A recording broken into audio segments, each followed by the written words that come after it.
We have less than a month before the year ends, and there are goals you did not meet. There are reasons why these goals weren't met. Today, we're going to work through those hurdles together. So let's go.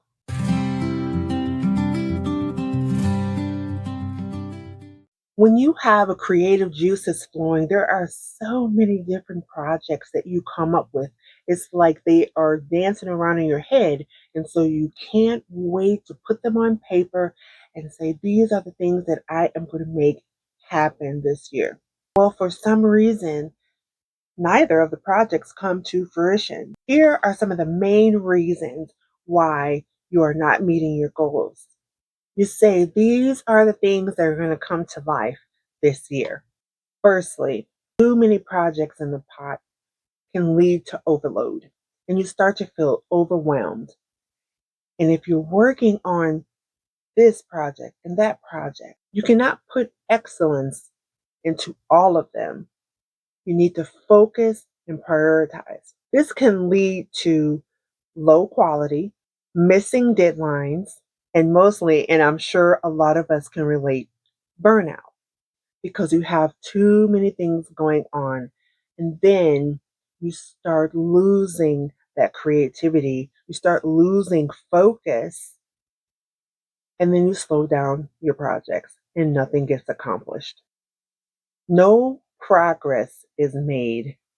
Doing many things does not equal progress.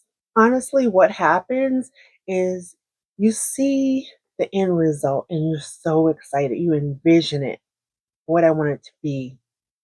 And you have that in your mind. But what happens is you are so busy and so focused on what you want to happen at the end. And it will eventually, but you're so focused on that. It slows down the progress. And what you need to do is prioritize. You need to set tasks in place. For instance, when I decided I wanted to finally write a novel, I started back in 2010 and I've been writing novels and other books ever since. But I had a very hard time with that first one. And the reason being is I had so much going on in my head. I was not prioritizing what I needed to do. I had a goal, but I did not have a game plan. I knew that I wanted to write a book and I wanted people to read it and enjoy it.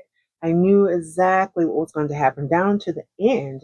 I always know what the ending is going to be before I even start writing the novel. However, I wrote when I felt up to it, when the juices started flowing, right?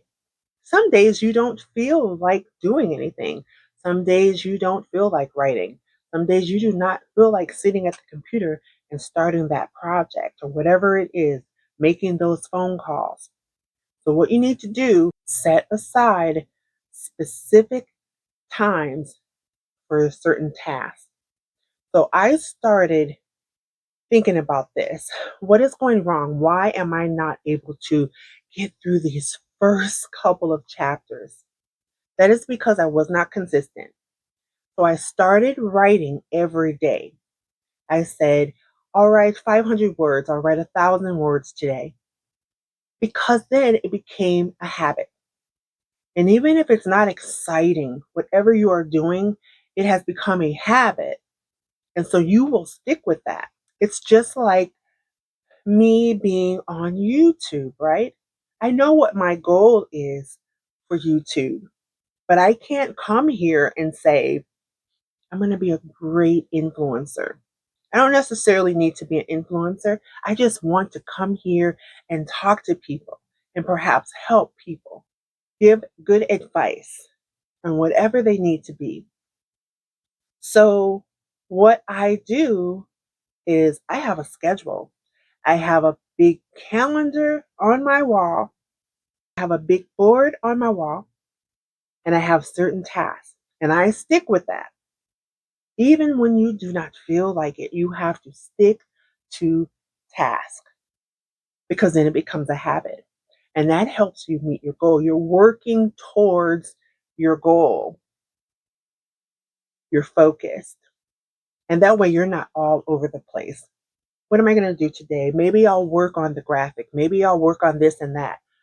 No, you write, write, write. If you need to do something else simultaneously, if you have a deadline and you're working on a project, then perhaps you can designate or assign tasks to others. Get someone to join your team. You cannot do it all. If you try to do it all, very little will get accomplished in a timely manner. Or if it's just you, which most of the time it is, because it was just me. When I'm writing my books, it is just me writing them. I don't have a team writing. I don't have it like that. So I'm writing, but if I feel overwhelmed, I may put something to the side, because sometimes as a writer or as someone who is, very creative, whether it is in the beauty field, you're a tech person, whatever, you have so many things that are coming to your mind, right? You know what I'm talking about. You have so much. You cannot work on all of them simultaneously, or it will be a mishmash of chaos. So, what you want to do is when you start to feel overwhelmed, take something and put it to the side. Put that task or that project on the side, not get rid of it, because it is your baby and you are going to work on that and you're going to make it happen. But you put it to the side for now until you are ready to work on that project. That is the best way. And when you track your progress, and that is something you want to do, track your progress. You know where you are. You're not guessing. I think that I'm I think this is coming along good and I'll be ready for this next thing. Track your progress. That way you know exactly where you are. You're not guessing. And the quality will be so much better. You will feel better and you will be more excited about your project. It will not feel like a burden. It will be a job, yes, because anytime you have a goal to do something, it's a job making that happen because you have to put the work in. But if you keep track of your progress, it is encouraging and that moves you forward. And also, what attributes to this is better organization. You want to organize yourself, keep yourself organized, keep the things that you're trying to do in some type of order. And that goes back to having a plan, right? This video is not just about people who are, writers or content creators, tech people, business people. It's not about that. It's not just for that. It's about life, homemakers, different people in different walks of life. We all need to be organized. We all have certain goals that we're trying to reach. So, a homemaker, for instance, let's be honest, when you're a homemaker, you are like the CEO, the CFO of a organization, and that's why it's called organization, because your home, you are keeping it in order. You're doing, you may be doing finances, your children. If you don't have children, you have to keep things in a certain order for your home to run correctly. And if you don't, it implodes and it's chaos. You're just wondering like, oh, what, you're pulling your hair out. What am I doing? What am I to do? This is why a lot of people, when they remember when I was talking about delegating tasks, this is why a lot of people who are homemakers or they have certain businesses, you have to keep your business or your home in a certain cleanly order as well, right? But you may not be able to do it yourself. You have other things that you are responsible for. So that's when you bring in someone to help you. So you may bring in a cleaning service, to help you with certain things. You may bring in someone to help with your meals. You delegate things. You have a food service send you your meals. That's contributing to order and organization in your home because you have a goal in mind. You don't have all the time to do everything yourself. So this video is so helpful across the board, and I really hope that everyone here watching is really gleaning something from it, because these are things that have really helped me in all walks of my life. So again, just to kind of recap, when you have a goal cannot be accomplished without a game plan. You have to have a strategy, you have to have steps in place, you have a system, which is like a walkway to your goal. So you work that game plan, you work that system, and you're working towards your goal like a steamroller. You are working through hurdles because you have that game plan in place.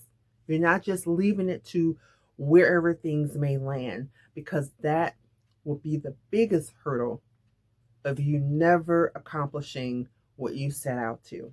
And when things become overwhelming, you may need to step away, refocus. I like to sit down, take a look at what is it I'm really trying to accomplish. Okay, what am I trying to accomplish here? And I may have to write things out or, doodle or whatever, because I can see, I'm really visual, so I can see what it is that I mean. And that way I see the steps that I need to take to get it done. Do whatever you need to do to be organized so you can see it. You can see your plan to get that done. And it will just alleviate so much stress and be like a weight off, because like we said, working your goal is a job. You have to put the work in to reach a goal. But stepping away and kind of refocusing, just getting your head together, refocus, you approach it freshly, and you are ready to move forward to accomplish whatever it is you set your mind to. So I thank you guys for joining me today. I really enjoyed talking about this, and I hope that you really gained some tips from it. And as always, wherever you are in the world, please have a wonderful morning, afternoon, or evening, and we will talk to you next time. Take care, everybody. Bye.